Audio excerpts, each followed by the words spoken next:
गोपियां ने पिछले श्लोक में बोला था कि हे प्रभु, पिछले श्लोक में अभी हम 11वां श्लोक आज करेंगे। 10वें श्लोक में गोपियों ने बोला था प्रहसितम प्रियम प्रेम वीक्षितम। हे प्रभु, आपकी मृदुर मुस्कान जो आपके मुख पर है, और जब आप प्रेम चितवन से हमारे ऊपर दृष्टिपात करते हैं, हमें प्रेम भरी नेत्रों से देखते हैं, विहरणम, और हमारे साथ आप अपनी भंगिमाओं, अंग भंगिमा मतलब अपने शरीर से जो भंगिमाएं करते हैं ना, अलग अलग भगवान भंगिमाएं करते हैं ना, बॉडली एक्टिविटीज,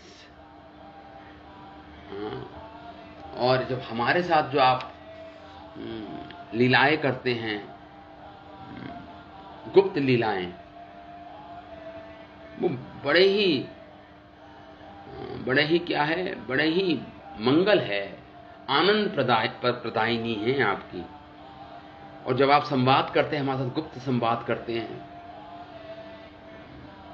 बड़ा आनंददायक है, रहस्य संविदो। लेकिन आप कुहक हो, छलिया हो, आप चीटर हो आप, क्योंकि जैसे ही हम मृदु मुस्कान को देखती हैं, आपके प्रेम विक्षितम विहरणम, ये सब जब हम देखती हैं आपकी क्रीड़ा जो आप हमारे साथ करते हैं, और जो बातें करते हैं हमारे साथ, उसको हम स्मरण करती हैं, बहुत आनंदित होते हैं। लेकिन अगले ही क्षण आप अदृश्य हो जाते हो, अंतर्धान हो जाते हो, और हम दुख के सागर में डूब जाती हैं। इसलिए आप कुहक हो, एक क्षण तो आनंद प्रदान करते हो, और दूसरे ही क्षण एकदम आप दुख का कारण बन जाते हो हमारे लिए। ऐसा इस प्रकार गोपियां कह रही हैं कि अभी तुम मधुर व्यवहार करते हो, और हमारे चित्त को अत्यंत व्याकुल बना डाला है तुमने इस प्रकार, क्योंकि एतानी मनसी प्रवश्य सद्य सुखम दत्वा, सुख मिलता है हमें जब आपके दर्शन करती हैं। तद द्वितीय अक्षणम, और जैसे ही दूसरे सेकंड में महादुख ददात एवं, हे कुहका, हे कुहक, हे चीटर, हे छलिया, अगले ही क्षण बड़े दुख का कारण बन जाती हो हमारे। अतएव जिस प्रकार कहते हैं बटक होता है, जैसे दही बल्ला खाया बहुत अच्छा लगा, लेकिन जो मिर्ची होती है उसके बाद दाहक, वो मुंह को जलाता है तो दुख मिलता है। या कोई स्वीट, उसमें कोई स्वीट में अंदर मिर्ची की सॉस भर दे, कोई खाए तो मीठा, उसके बाद जब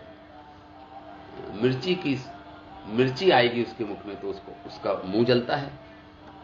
उसी प्रकार एक क्षण तो आप बड़े सुख देते हैं, आनंद देते हैं, लेकिन दूसरे ही क्षण अब अपने विरह का दुख दे देते हो। यही गोपियां कह रही हैं यहां पर।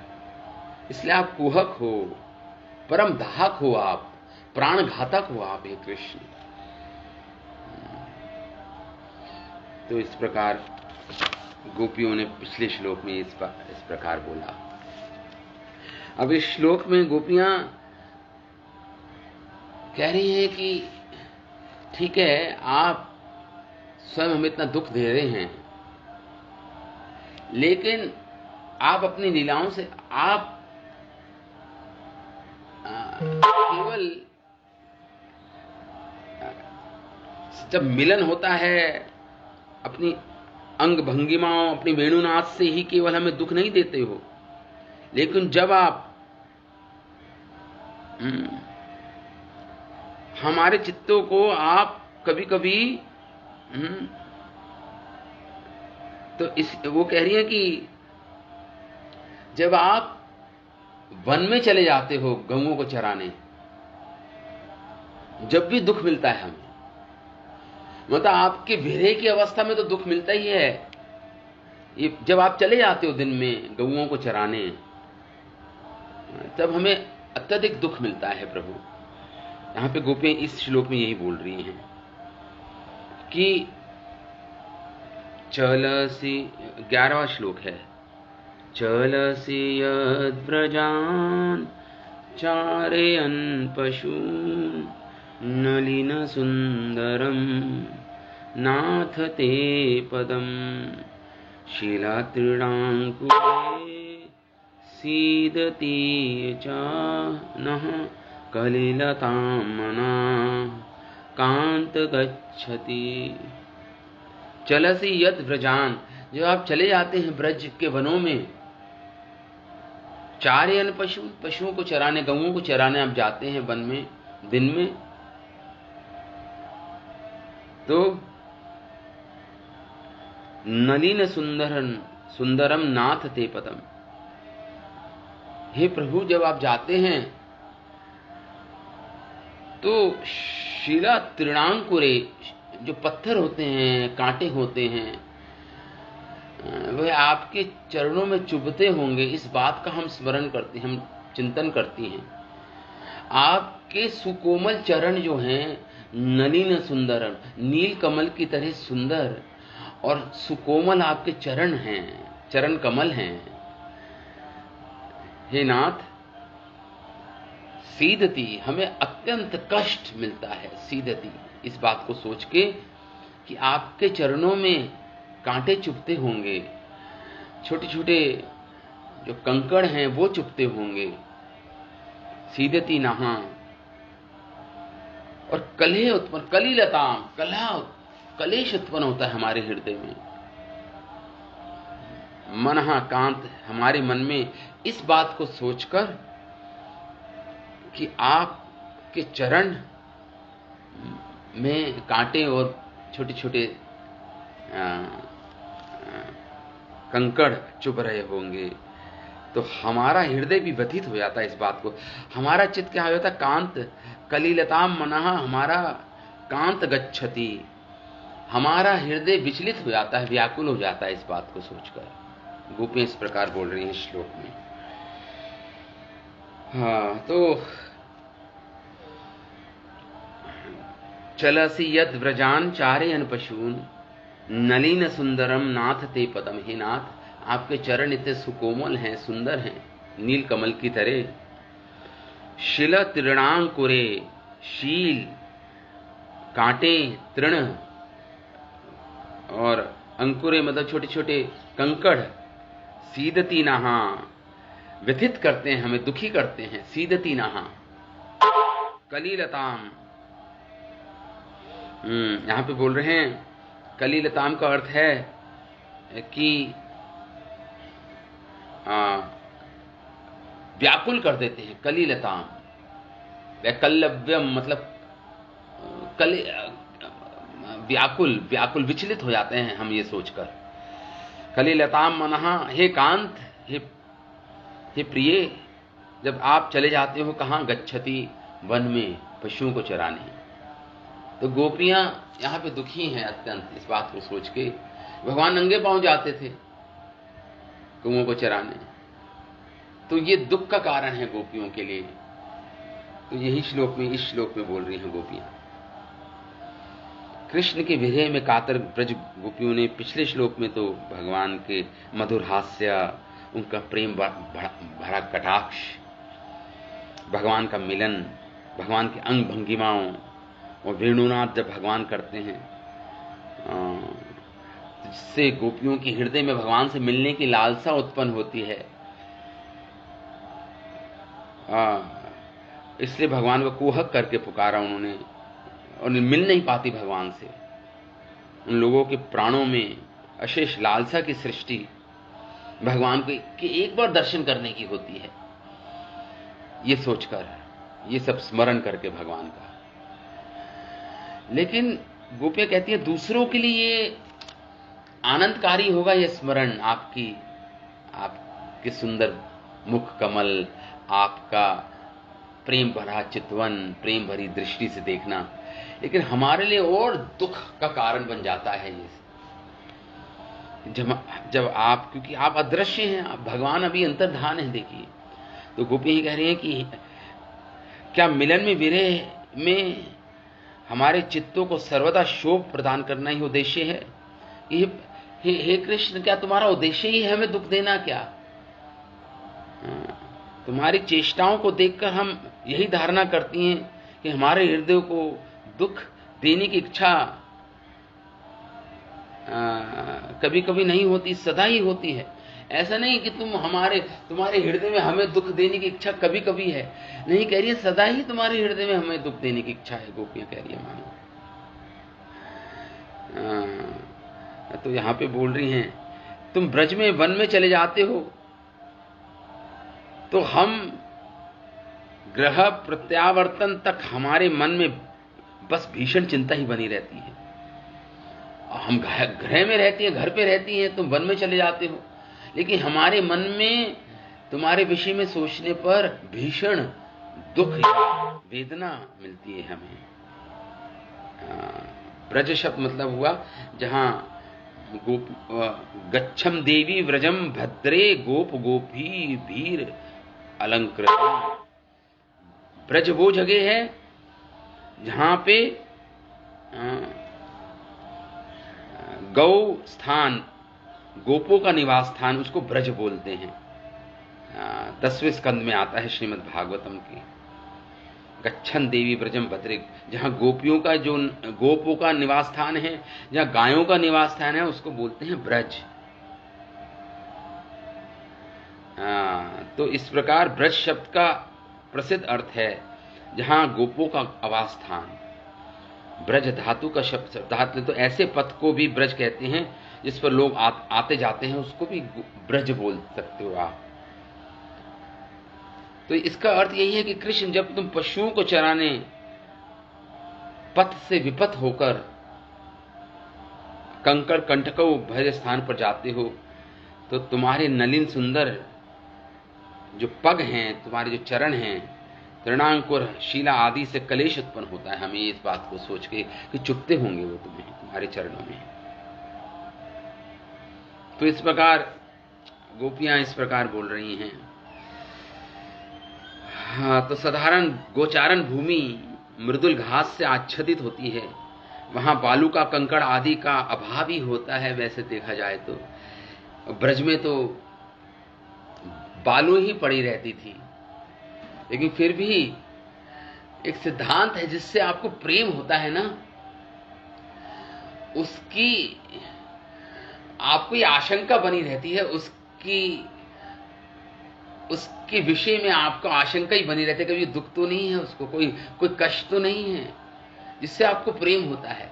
ये प्रेम का स्वभाव ही ऐसा होता है, ये प्रेम का स्वभाव ही ऐसा होता है। इस प्रकार गोपियां कह रही हैं कि हे प्रभु, जब आप वन भूमि में जाते हैं, कंकड़ कंटक आपके चरणों में चुभते होंगे, लेकिन ये ब्रज भूमि की सेवा है। ब्रज भूमि में की जो बालू है, जो मिट्टी है, बहुत ही मुलायम है। ये ब्रज भूमि की सेवा है, ये धाम की सेवा है कृष्ण के लिए, ये धाम इस बात। किंतु महाभावती गोपियां हैं, भगवान की अनिष्ट की आशंका तो बनी ही रहती है गोपियों को, कि भगवान का अनिष्ट ना हो जाए। यही प्रेम का स्वभाव है। इसलिए गोपियां ये श्लोक बोल रही हैं। उनके चित्त अभी आतुर हैं इस बात को सोचकर। कृष्ण का सुख में आरती शंका के कारण गोपियों के चित्त में दुख उत्पन्न हो जाता है। ये प्रेम की महान अवस्था, ऐसे रूढ़ महाभाव बोलते हैं, बहुत उच्च प्रेम की अवस्था है, जब अपने प्रेमी की अनिष्ट की आशंका हो प्रेम के कारण, और अकारण ही अनिष्ट की आशंका हो, कोई कारण नहीं है, कोई कारण नहीं है, अकारण ही अनिष्ट की आशंका है इन गोपियों को, इन ब्रजबालाओं को। यहां पे यही बोल रही हैं। वंदे कृष्ण पदारविंद युगलम यस्मिन् कुरंगी तृषा। हे कृष्ण, आपके चरणारविंद युगल की मैं वंदना करता हूं। कभी कर्णपूर्ण दास जी बोलते हैं, क्यों? क्योंकि उनके स्वाभाविक सिद्ध अंगराग को प्रकट करते हैं। ये गोपियां मृग नयनी ब्रज सुंदरियों के प्रेमास्पद होने से के कारण स्वाभाविक सिद्ध है। गोपियों का सुगंधित जो लेप उपटन लगाती हैं गोपियां कुमकुम, भगवान की अरुणमयी स्तनों से अंग भाग के कुमकुम का, तो गोपियां मतलब अपने वक्षस्थल पे भी भगवान के चरण रखने पर उनको ये आशंका थी कि भगवान के चरण चोटिल ना हो जाएं। उनको, क्योंकि हमारे वक्षस्थल अत्यंत कठोर हैं। ये पिछले श्लोकों में आया था। तो कृष्ण के चरण कमल अपनी संवाहन आदि सेवा से नियोजित कर हम लोगों की रक्षा करें। आहा, इन चरण कमलों की माधुरी को कौन वर्णन कर सकता है? भगवान के चरण कमलों की माधुरी को यहां पे ही बोल रहे हैं। तो कृष्ण के सुशीतल चरण कमल राधा रानी के कलयुगर द्वारा संलालित होते हैं। भगवान राधा रानी के सुंदर जो कर युगल हैं, उनके हस्त कमल हैं, उनके द्वारा भगवान के चरण युगल लालित होते हैं। लालना करती है भगवान के चरण, संवाहन करती है श्रीमती राधा रानी। ये गोविंद लीला अमृत में लिखा हुआ है। बहुत महान ग्रंथ है गोविंद लीला। कृष्णदास कविराज गोस्वामी ने लिखा है इस ग्रंथ को, गोविंद लीला अमृत। चंद्र इंदिवर चंदने नललाच्छितम लसत सौरभम। भगवान के जो चरण कमल हैं, उनकी तुलना चंद्रमा से कर रहे हैं, या चंद्रमा की चांदनी से कर रहे हैं, और चंदन से कर रहे हैं, कपूर से कर रहे हैं, और खसखस से कर रहे हैं। खसखस होता है ना, ठंडा होता है। भगवान के चरण कमल इतने सुशीतल हैं, इसलिए श्री राधा रानी के वक्षस्थल पर अतिशय लोलुप, उनके हाथों से सम्लालित, उनके कुछ कुमकुम की से चर्चित समस्त शोभा और लीला के आस्पद से सुंदर और सौरभान्वित श्री चरण कमल हमारे सदा संवाहनीय हो। हम सदा उन चरणों को संवाहन करें, दबाएं उन चरणों को, स्पर्श करें उन चरणों का। ये गोविंद लीलामृत में कृष्ण कविराज गोस्वामी लिखते हैं इस प्रकार। अथवा केवल कष्टदाता गोपियों का प्रेम ही ऐसा है, मानो गोपियों का प्रेम ना विष और अमृत मानो मिला हुआ हो, दोनों मिल जाएं, विष भी और अमृत भी एक साथ एक समय ही। कभी लगता है सुख का अंत नहीं, कभी तो ऐसा लगेगा गोपियों के उनको प्रेम में, और कभी लगेगा दुख का अंत नहीं। यही गोपियों का प्रेम है, यही गोपियों का प्रेम है। यहां पे कष्ट अनुभव कर रही हैं गोपियां, अकारण अनिष्ट की आशंका करके कष्ट अनुभव कर रही हैं गोपियां। देखिए, लेकिन कुछ लोग ऐसे होते हैं ना, जिनको कोई दुख का कारण नहीं, फिर भी दुख के कारण को ढूंढ लेते हैं। इस संसार में भी हम लोग ऐसे ही हैं। लेकिन यहां पे गोपियां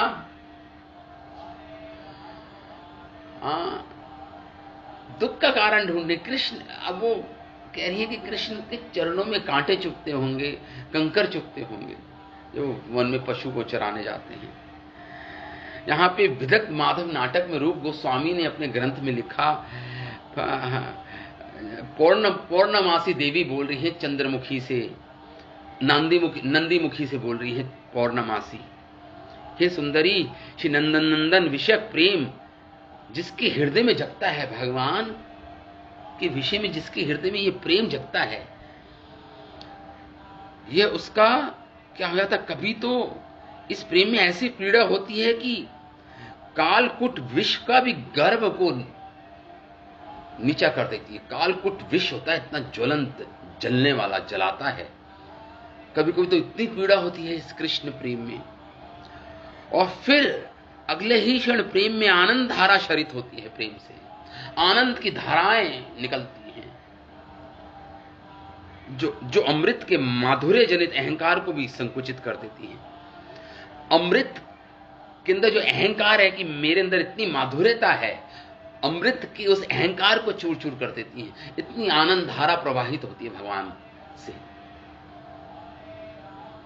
लेकिन अंत में आनंद की अनुभूति को कुचल कर ये मानो दुख भोग ही सार बन जाता है। ये गोपियां कह रही, ये श्री पौर्णमा से बोल रहे हैं नंदी मुखी को, अंत में तो दुख ही सार बन जाता है उनके जीवन का। ये दुख मतलब परम सुखी है, ये कृष्ण के विरह का दुख। ये अनंत आनंद समुद्र ही हृदय में बहता है। इस महाविरह दुख में बाह्य रूप से ये दुख प्रतीत होता है, लेकिन ये तो आनंद का समुद्र ही है। हृदय में जो अनुभूति होती है गोपियों को, अग्नि जैसे निज धाम देखाइया अभिराम, पतंगे रे आकर्षीय मासा मारे। महाप्रभु कहते हैं चैतन्य चरितमृता में, ये प्रेम है ना, कृष्ण प्रेम अग्नि की तरह है, अग्नि की तरह है ये कृष्ण प्रेम। ये जो पतंग होते हैं उनको आकर्षित करता है अपनी ओर, ये अग्नि की लपटें। अग्नि जैसे निज धाम देखाइया अभिराम, अभिराम मतलब जो सुखदाई है। ऐसे पतंगों को लगता है अरे बड़ा सुखदाई है ये तो, अग्नि की लपटें, प्रकाश से आकर्षित हो जाते हैं पतंगे।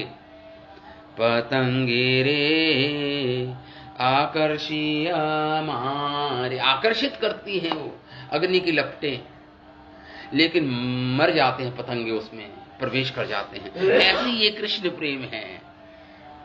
गोपियां कहती हैं कृष्ण ऐछे निज गुण देखाइया हरे मन। ऐसे ये जो कृष्ण हैं इनके निज गुण इतने अत्यधिक हैं, अपने निज गुणों से ये हमें आकर्षित करते हैं, हमारे हृदय को हर लेते हैं। दिखाइया अपने निज गुणों को दिखाकर हमारे हृदय को आकर्षित करते हैं, हमारे मन को हर लेते हैं ये कृष्ण, इसलिए इनका नाम हरि है। पाछे दुख समुद्रे ते डारे, और बाद में दुख के समुद्र में डाल देते हैं ये कृष्ण।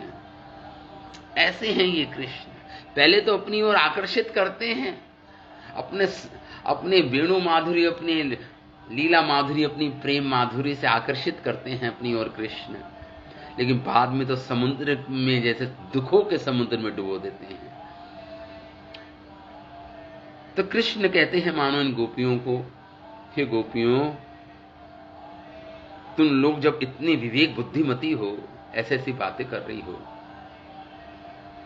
तो तुम मेरी चिंता छोड़ क्यों नहीं देती? अगर ये मेरी चिंता, मेरा चिंतन तुम्हारे दुख का हेतु है, तुम्हारे दुख का कारण है, तो तुम मेरी चिंता क्यों करती हो? मेरे इस विषय में चिंतन क्यों करती हो? मानो भगवान ये कहें गोपियों को। तो गोपियां उत्तर देती हैं, प्रभु हम क्या कह सकते हैं, किंतु तुम्हारी चिंता किए बिना हम रह नहीं सकती प्रभु।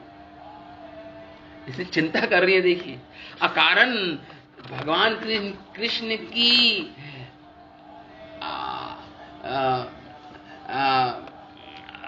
आशंका कर रही है, भगवान कृष्ण का अनिष्ट ना हो जाए। चिंतन का कोई कारण नहीं, लेकिन गोपियों को तो भाना चाहिए ना कृष्ण के चिंतन का। इससे बोलते हैं प्रेम, अपने प्रेमी के चिंतन का भाना। तो यहां पे यही बोल रही हैं, मानो भगवान के तुम क्यों चिंतन करती हो मेरे बारे में, अगर मेरा चिंतन दुख का कारण है। तो गोपियां कहती हैं, प्रभु हम आपके चिंतन के बिना रह नहीं सकते, जैसे प्राणी प्राणों के बिना बच नहीं सकता, जैसे जल मछली के बिना जी नहीं सकती, इसी प्रकार आपके चिंतन के बिना हम एक मुहूर्त भी नहीं रह सकते, क्योंकि आप हमारे कांत हो। यहां पे बोल रही है ना, कलिलतामना कांत गच्छति, आप हमारे कांत हो, एक क्षण भी आपके चिंतन के बिना नहीं रह सकते। कृष्ण मानो कह रहे हो, मानो कृष्ण कहे इन गोपियों को, गोपियों यावत कुरुत जंतु संवदान मनसा प्रियान। तुमने तुमने तुमने स्मृति शास्त्र नहीं पढ़े गोपियों? स्मृति शास्त्र बोलते हैं कि यावत कुरुत जंतु संवदान मनसा प्रियान। एक किसी भी जीव को संबंध बनाने में बड़ा अच्छा लगता है, अनेक अनेक संबंध बनाता है इस संसार में, उसको संबंध बनाना बहुत अच्छा लगता है, रिलेशनशिप्स बनाना अच्छा लगता है। यावत कुरुते जंतु संवदान मनसा प्रियान, मन को प्रिय लगता है संबंध बनाना, लेकिन तावत अस्य निखयन्ते हृदय शोक शंकवा। सिद्धांत यह है कि जितने संबंध बनाओगे उतना ही अधिक शोक मिलेगा संसार में। इस संबंध सृष्टि का जो फल होता है बड़ा ही विषम होता है, बड़ा ही विषकारी होता है। जब हम सृष्टि करते हैं संबंधों की, शोक शंकु की तरह सृष्टि, शोक शंकु मतलब होता है शोक रूपी कटार, तलवार से उसका शरीर उतना ही छिन्न भिन्न होगा जितना वह इस संसार में संबंध बनाएगा। लोगों से संबंध बनाने को अच्छा लगता है सबको, लेकिन उतना ही शोक मिलेगा, क्योंकि ये तलवार की तरह है। ये संबंध बनाना कलेशजनक है। ये प्रीति संबंध को बनाना। तो तुम इस संबंध को छिन्न कर दो मेरे साथ, गोपियां कह रही हैं, कृष्ण कह रहे हैं गोपियों को। यावत कुरुते जंतु संवदान मनसा प्रियान तावत अस्य निखयन्ते हृदय शोक शंकवा। मेरे साथ अपने संबंध को छिन्न कर दो, काट दो, नहीं तो दुख रूपी तलवार से तुम्हारे शरीर भेदे जाएंगे। तो इसका उत्तर देती हैं गोपियां, कलिलताम मनः कांत गच्छति। हमारे मन आपकी तरफ भागते हैं स्वाभाविक रूप से। ऐसा नहीं हम प्रयास करती हैं आपकी, हमारा मन आपकी ओर भागे, नहीं प्रभु, स्वाभाविक रूप से आपकी ओर भागता है हमारा। मनोगच्छति, हमारा मन आपकी ओर दौड़ता है, हम क्या करें। और जो भी मन का क्या कार्य है, संकल्प और विकल्प। संकल्प करता है और एक विकल्प करता है। संकल्प मतलब क्या करना है, विकल्प मतलब क्या नहीं करना। ये मन में तो प्रतिक्षण यही तो संकल्प विकल्प ही तो चलता है, यही तो कार्य है मन का। तो इतना हमारे मन में संकल्प विकल्प उठता है आपके विषय में कि हमारी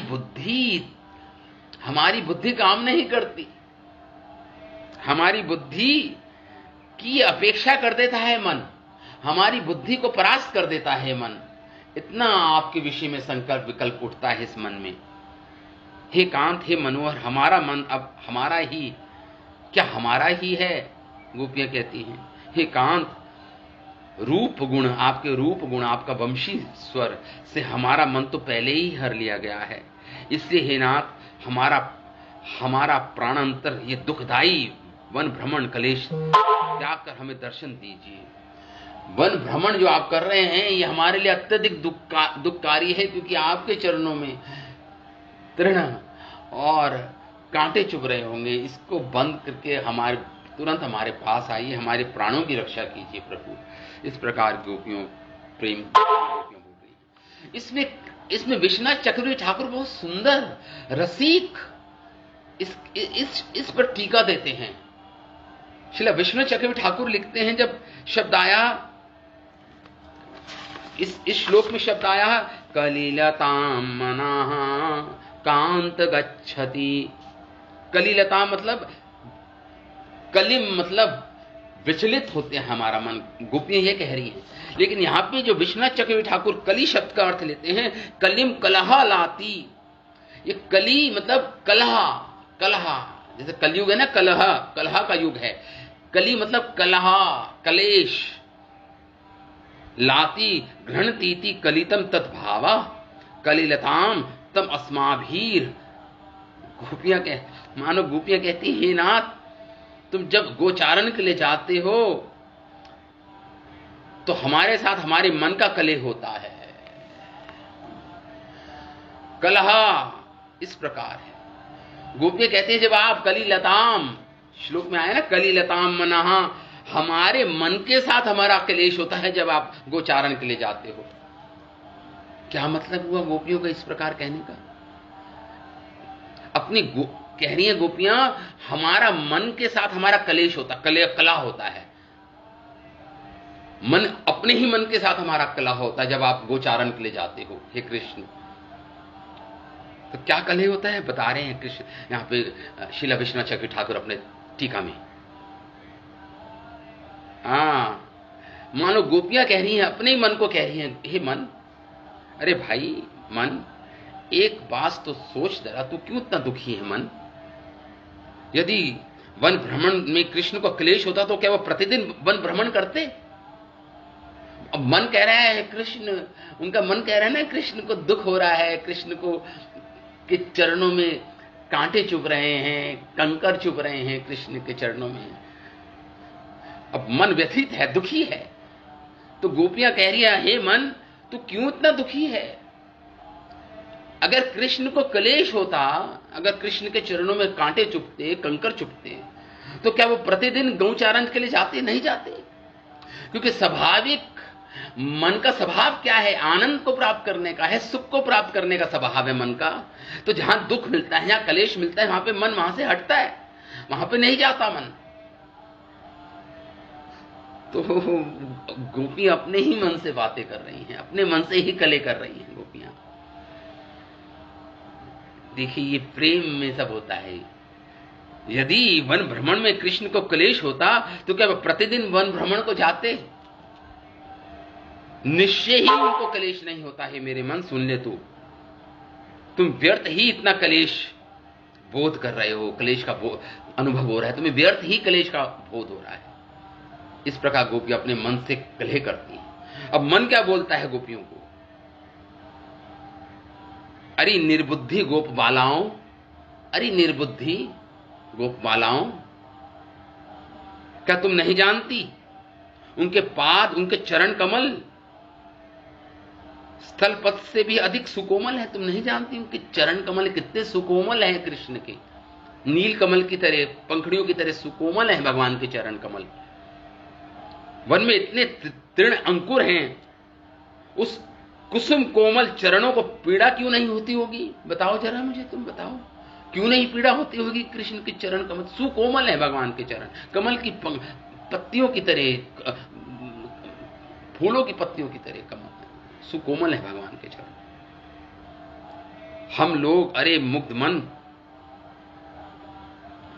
तो ये गोपियां कहती हैं, अच्छा तो सुनो हे मुग्ध मन, वह सुकोमल बालू का आवृत पथ पर चलते हैं भगवान, कांटों पर नहीं, कांटे नहीं चुभते होंगे, कंकर नहीं चुभते होंगे, क्योंकि ब्रज की जो का पथ है सुकोमल बालुका से ढका हुआ है, कोमल कोमल बालुका है, रेता है कोमल। जब हम गोवर्धन जी की परिक्रमा करते हैं तो आता है ना, इतना सुकोमल, पता भी नहीं चलता इतना सुकोमल बालुका होती है वृंदावन गोवर्धन जी के आसपास। तो मानो गोपियां कह रही है, नहीं नहीं नहीं नहीं नहीं, वो सुकोमल बालुका पर चलते हैं। तो मन कहता है, अरे निर्बुद्धि गोपालाओं, अरे निर्बुद्धि, गाय आदि पशु क्या उस पथों पर बालू का भक्षण करते हैं?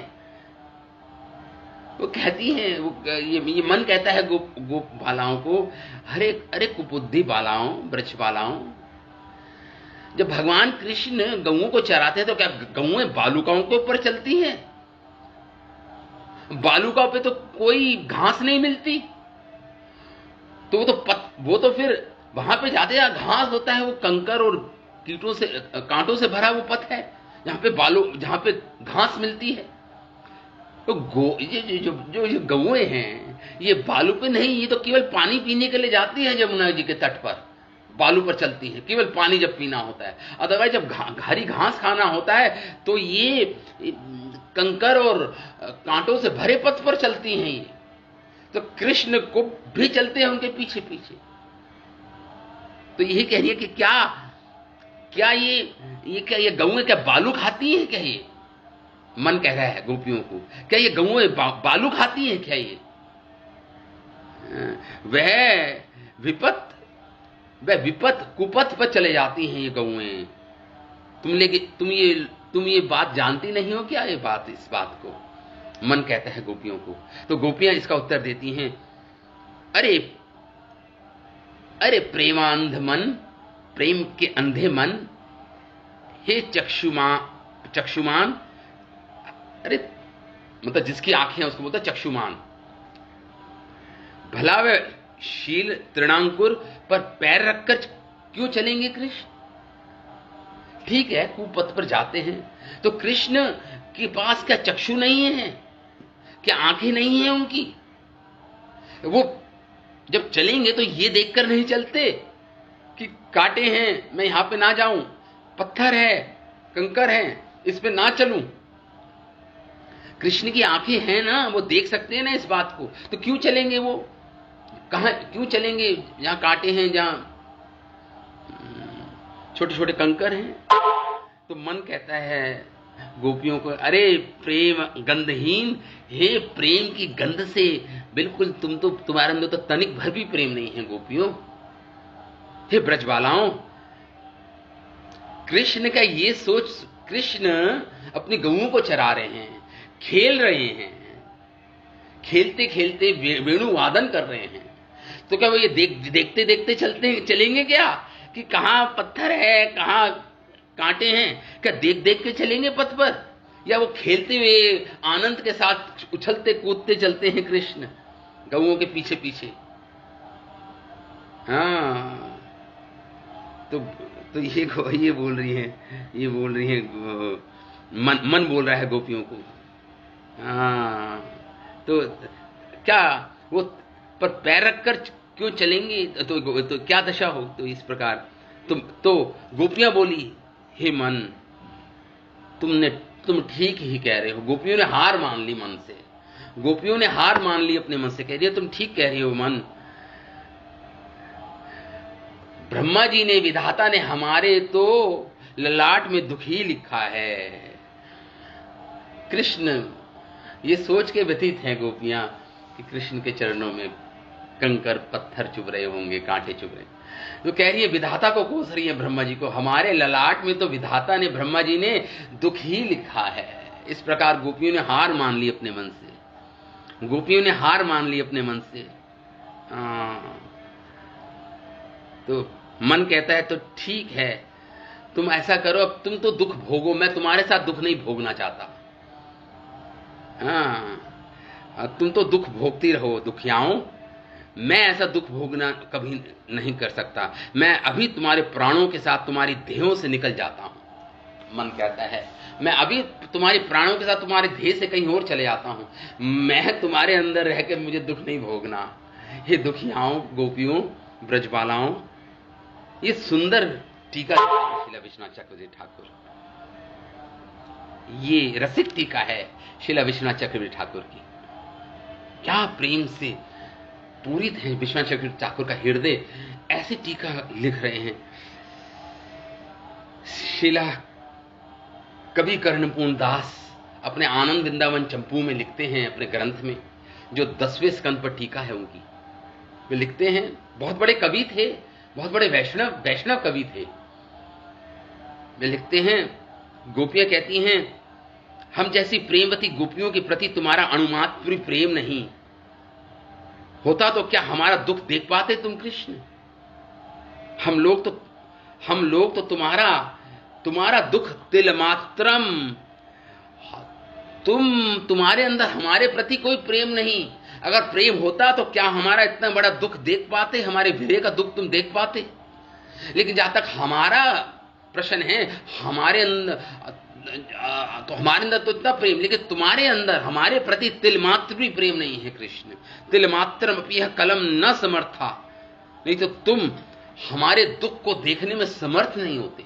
इसका अर्थ ये हो कि तुम्हारे अंदर हमारे प्रति तिल मात्र भी प्रेम नहीं है। तुम जब गोचारण के लिए वन गमन करते हो, तुम्हारे चरण तरणों से दुखी व्यथित हो जाते हैं। वह व्यथा क्या हमारे प्राणों को नहीं लगती? जब तुम्हारे चरण कोमल चरण कमलों में पत्थर चुभते हैं, कांटे चुभते हैं, तो क्या तुम ही व्यतीत होते हो? तुम्हारे चरण ही व्यतीत होते हैं, दुखी होते हैं? हमें नहीं, हमारे हृदय उस वेदना को नहीं अनुभव कर पाते क्या? प्रेम, हमारा हृदय भी व्यथित हो जाता है। क्या तुम्हारे नव पद पत्र कोमल शोभामय पद युगल और कहां ये तीक्ष्ण कांटे और कंकर, ये चिंता ही हमारे मन का कारण बन जाती है। गोपियां आप ये बोल रही हैं, ये चिंता ही हमारे दुख का कारण बन जाती है। देखिए ये सुंदर भगवान के चरण कमलों का स्मरण कर रही हैं कि कितने दुखी होंगे कृष्ण जब गमन करते हैं वन में। चलसी यद्व्रजान, जब जाते हैं चारयन पशु, चाराने के लिए जाते हैं पशुओं को। नलिन सुंदरम नाथ ते पदम, आपके चरण नील कमल की तरह सुकोमल हैं, सुंदर हैं प्रभु। शीलां तृणांकुले सीदती हना, जो पीड़ा होती होगी आपके चरणों में, वो पीड़ा हम अनुभव कर रही हैं। सीदती नहा मतलब हम उस पीड़ा को अनुभव कर पा रही हैं। कलिलतामना कांत गच्छति, वो कलह हम अनुभव कर पा रही हैं। दुख वो व्यथा, वो दुख हम अनुभव कर पा रही हैं, बेचैनी अनुभव कर पा रही हैं हम। हे प्रभु, हे प्रियतम, हे कांत, जब आप गच्छति अनुभव करते हैं पीड़ा को, हम भी अनुभव करते हैं उस पीड़ा को। इस प्रकार गोपियों ने, ये गोपियों का प्रेम है। हाँ, तो आगे अब गोपियां कहती हैं ठीक है, जब आप चले जाते हैं, आपके भेरे में इतना बड़ा दुख मिलता है हमें, इस बात को सोच सोच कर मरी जा रही हैं। लेकिन जब आप गौचारण करके संध्या का बेला में जब वापस आते हैं ब्रज में, तो हमें कुछ क्षणों का तो सुख मिलता है, फिर हम दुख के समुद्र में डूब जाती हैं।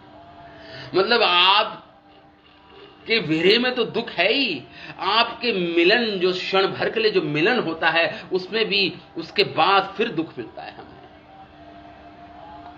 जब आप वन में जाते हैं जब दुख, जब आप वन से वापस आते हैं गोचारण बेला, जब गोधूली बेला में जब आप वापस आते हैं, जब ही हमें अत्यंत दुख मिलता है, जब भी दुख मिलता है। इस श्लोक में, अगले श्लोक में यही बोल रही हैं गोपियां।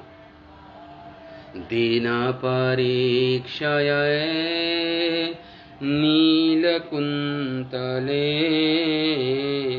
वनरुहाननम बिभ्रदावृतम घनरजस्वलम दर्शयन्मुहुः मनसि नास्मरं वीरयच्छसि।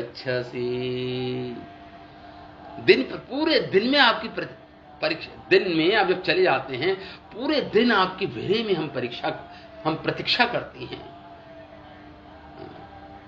और जब दिन खत्म हो जाता है, दिन परीक्षा है, जब दिन खत्म हो जाता है, जब गोधूली बेला में संध्या के समय जब वापस आते हैं ब्रज में वापस, हे नील कुंतले, भगवान के, और इनको भगवान के मुख के दर्शन होते हैं। कैसा मुख है भगवान का? नील कमल की तरह भगवान का नीला, नील जैसे नील मणि होती है, वैसा भगवान का प्रकाश मुख से निकलता है।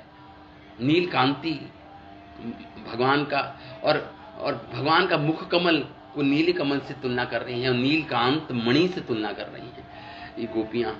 नील कुंतल मतलब होता है भगवान के बालों के गुच्छे जो घुंघराले हैं, वे भगवान, जब भगवान संध्या के समय आते हैं तो सुंदर भगवान के जो घुंघराले बाल की जो जुल्फे हैं वो भगवान के मुख को आवृत कर देती हैं, ढक देती हैं जब भगवान।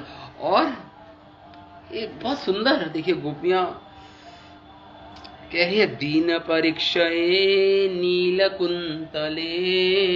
कुंतल मतलब होता है वो भगवान के सुंदर घुंघराले केश जिनसे उनका फेस, भगवान का मुख कमल आवृत होता है, ढका हुआ होता है जब भगवान आते हैं शाम को। वनरुहाननम विभ्रदाव्रतम, भगवान के मुख कमल को कमल रुहाननम नहीं बोल रहे, वन रुहाननम बोल रही है। वन रुहाननम मतलब वन रूह मतलब कमल ही होता है, वन रूह का मतलब आननम मतलब मुख। कमल रुहाननम नहीं बोल रही हैं, वन रुहानम, क्योंकि वन में जब जाते हैं तो अनेक प्रकार के वनों में जो अनेक प्रकार के रंग बिरंगे कमल खिले होते हैं, भगवान के जो सखा हैं भगवान के लिए माला गूंथते हैं, उस विजंती माला गूंथते हैं 5 प्रकार के फूलों की, और भगवान को धारण कराते हैं उनके गले में, गले में धारण कराते हैं। तो वन रुहानम करिए, ये वन रुहाननम है भगवान। धारण, अनेक प्रकार के कमल वनों में जो खिलते हैं उसको भगवान ने धारण कर रखा है जब संध्या समय भगवान आते हैं।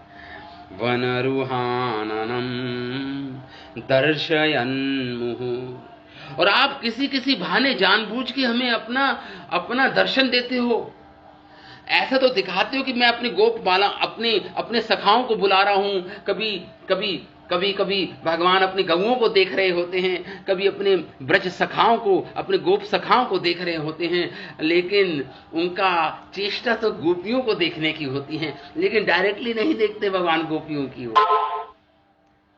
गोपियों को अपने मुख कमल का दर्शन देना चाहते हैं, तो इसलिए भगवान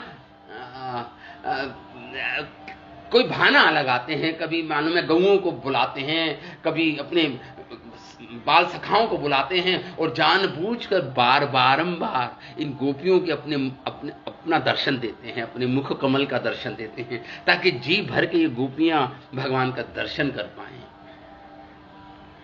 यही कह रही है आप गोपियां। घन रजस्वलम दर्शयन मुहुः, और जो भगवान के जो केश हैं वो जो गोधूली है उससे आवृत है भगवान के केश, और सुंदर लग रहे हैं भगवान के। देखिए कोई भी वस्तु माधुर्य सिंधु में गिर जाती है तो वो भी मधुर बन जाती है, चाहे विषय ही क्यों ना हो। माधुर्य सिंधु, अगर कोई प्रेम के समुद्र में कोई चीज गिरती है तो वो भी प्रेम से प्रफुल्लित हो जाती है, कोई भी वस्तु। ये भगवान का माधुर्य सिंधु है, प्रेम से बड़ा सिंधु भगवान है। तो कह रहे हैं जब गऊ जब शाम को आती है तो जब गोधूली होती है भगवान के केशों पे पड़ती है, और भगवान के केश धूसिल हो जाते हैं उस गौ चरण की धूली से, और भगवान और सुंदर लगने लगते हैं, उनका माधुर्य और बढ़ जाता है भगवान का, और सुंदर लगने लगते हैं भगवान। घन रजस्वलम, रज मतलब होता है धूली, घन रजस्वलम, आपके सुंदर घुंघराले केश पर गोधूली लगी होती है। शास्त्र बोलते हैं कि गोधूली बहुत पवित्र करने वाली ये धूली होती है। जो गऊओं के चरण रज से जो धूली उठती है ये पवित्र कर देती है, ऐसा शास्त्र का कथन है, शास्त्रों का कथन है ऐसा। तो यहां पे गोपियां यही कह रही हैं, घन रजस्वलम दर्शयन मुहुः, बारंबार आपके मुख कमल जो गोधूली से धूसिल है, आपके केश घुंघराले जो गोधूली से धुसित है। मनसि नास्मरं वीरयच्छसि। कह रही है स्मरा मतलब हमारे हृदय में काम वेग को जगाता है। आपका इतना सुंदर दर्शन हमारे हृदय में काम वेग को जगाता है। काम वेग मतलब प्रेम को जगाता है। इसका अर्थ ही हुआ गोपियों का। देखिए, गोपियों के लिए जब शब्द आया है काम, तो वो प्रेम, क्योंकि काम और प्रेम, जैसे काम के अंदर पिपासा होती है, प्यास होती है काम में, अपने प्रियतम से मिलने की, अपनी प्रिया से मिलने की पिपासा होती है ना। काम वासना भी तो ऐसे ही होती है, पिपासा, प्यास होती है। उसी प्रकार प्रेम में भी प्यास होती है। ऊपर से देखने में तो एक जैसे लगते हैं, खैर पिपासा। इसलिए गोपियों के प्रेम को भी काम की संज्ञा दे दी गई, क्योंकि उसमें पिपासा है कृष्ण के दर्शन करने की, उनका स्पर्श करने की, उनके साथ लीलाएं करने की पिपासा है गोपियों के हृदय में। ये पिपासा, ये प्रेम है गोपियों के हृदय में। महाभावमती गोपियां हैं ये, अधिरूढ़ महाभाव जो गोपियां दर्शन जो ये है गोपियों के पास। तो यह मनसी ना, हमारे मन में ये काम देव क्या कर रहे हैं, हमारे हृदय को छिन्न भिन्न कर रहे हैं काम बाण छोड़कर। जब हम आपके ऐसे दर्शन करते हैं, इतने सुंदर दर्शन करती हैं, संध्या के समय जब आप गोचारण से वापस आते हैं, इसलिए वीर करके, वीर यच्छसि, वीर करके पुकारनी है। हे प्रभु, आप तो कामदेव को तो आपने जीत लिया है। आप तो मदन मोहन हैं, मदन जो कंदर्प को भी जीत ले वो हैं आप तो। आपने तो कंदर्प को जीत लिया, इसलिए आप वीर हैं, अति वीर हैं। हम देखो हार रही हैं इस कंदर्प से, इस कामदेव से हम छिन्न भिन्न हो रहा हमारा हृदय। यच्छसि, जब आप चले जाते हैं, आपने काम वासना जागृत कर देते हैं, इसलिए, और फिर आप अपने घर में घुस जाते हैं, पुनः दर्शन नहीं देते, हम अत्यधिक फिर दुख के सागर में डूब जाते हैं। मतलब जब आप जाते हैं जब दुख, जब आते हैं जब दुख। गोपी कहती है आप तो दुख ही देते हैं हमें, दुख के ही कारण हैं आप। ये बहुत सुंदर श्लोक है। इस पर हम जो टीका है अगली क्लास में पढ़ेंगे। हमारे आचार्यों की टीका, श्रीला विश्वनाथ चक्रवर्ती ठाकुर की टीका इस श्लोक पर। दिन परीक्षये नीलकुंतले, दिन परीक्षा मतलब दिन के अंत में जब आप वापस आते हैं, नीलकुंतले, उन भगवान के मुख का वर्णन कर रही हैं। नीलकुंतल, भगवान के काले केश, घुंघराले बाल, जिससे वनरुहाननम, और भगवान के गले में सुंदर कमल के फूलों की माला, और भगवान का मुख कमल रूपी मुख चंद, भगवान का मुख भी स्वयं कमल ही है।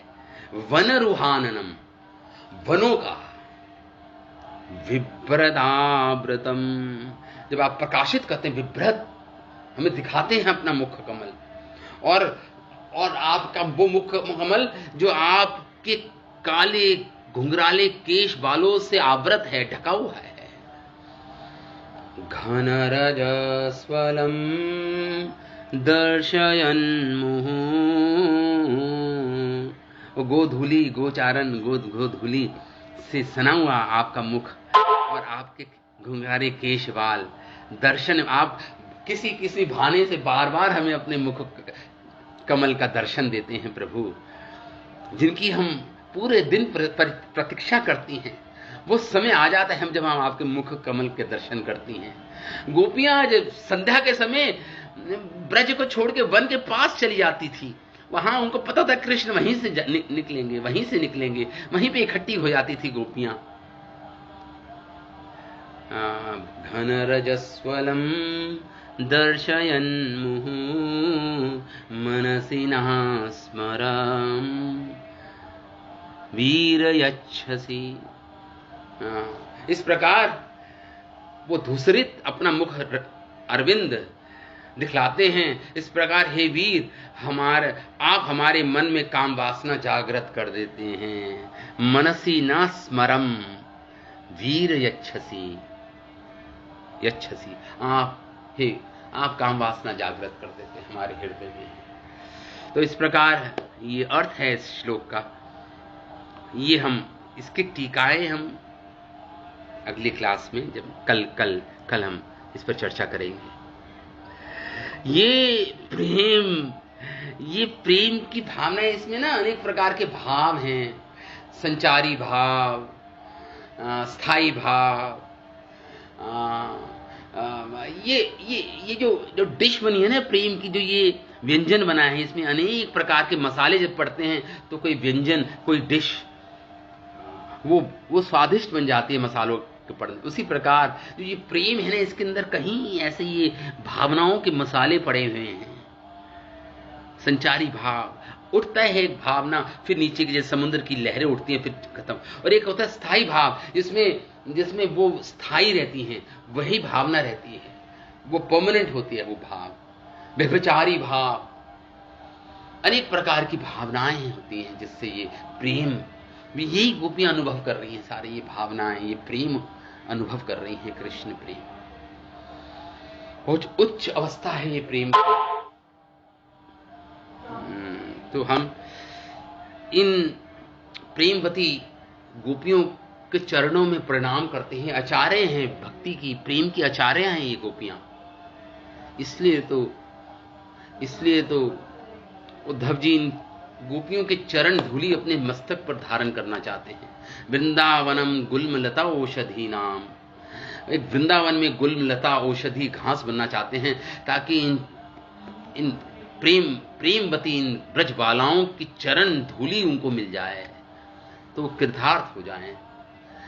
उद्धव जी इस प्रकार भगवान से प्रार्थना करते हैं। भागवत में आता है, वंदे नंद ब्रज स्त्रीणाम पाद रेणु अभिलिक्षिषा तासाम हरीद कथोद्गीतम पुनाति भुवनत्रयम्। चरण धूले की कामना करते हैं।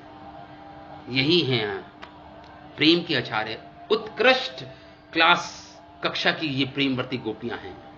प्रेमवती गोपियां हैं, टॉप क्लास, बिल्कुल उच्च अवस्था तक पहुंचने वाली ये गोपियां हैं प्रेम की।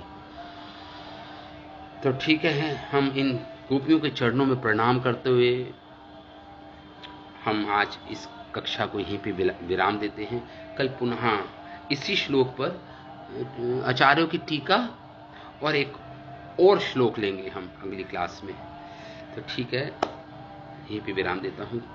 श्रीमद् भागवतम महापुराण की जय, श्रील वेद व्यास मुनि की जय, सुखदेव गोस्वामी महाराज की जय, श्रील प्रभुपाद की जय, अनंत कोटि वैष्णव वृंद की। निताय गौर प्रेम। हरे कृष्ण।